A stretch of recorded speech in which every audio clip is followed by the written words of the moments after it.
Portland police made 9 arrests and seized drugs and stolen goods from a home in Northeast Portland. That home was taken over by squatters while the owner was away. Fox 12's Julia Lopez has the story.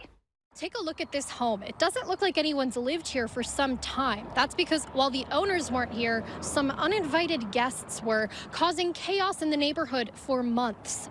Try not to really look at them too much. I didn't want to start any conflicts with them. Jordan Ordaz has lived in the Parkrose neighborhood off of Northeast 122nd for several years.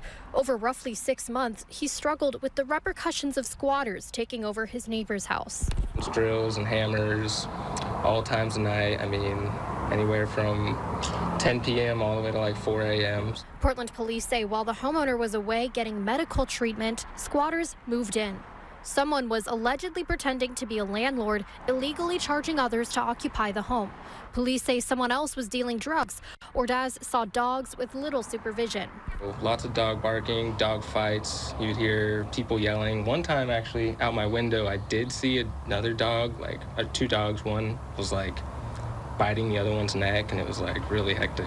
People were yelling and screaming. They're trying to break the dogs apart. On Tuesday, police served a search warrant and arrested 9 people on a slew of charges. Ordaz says it's hard to say how many people were staying there with so much movement in and out. Lots of traffic too. I mean, we would see random cars parked right here all the time, no license plates and stuff, and then you'd always see different vehicles in their gates when we walk by, trailers or big trucks, piles of tires. During the warrant, PPB said its emergency response teams seized an illegal gun, 22 grams of methamphetamine, 13 grams of fentanyl, 1 gram of cocaine, more than $1,400, a stolen motorcycle, and evidence of identity theft and narcotics distribution. I saw a bunch of police cars. The whole street was blocked off. We didn't know what was going on. Finally, the neighborhood is quiet. I hope it stays that way. I mean, like I said, they boarded it up, so hopefully no one else comes in, but it's hard to say. It is Portland, so.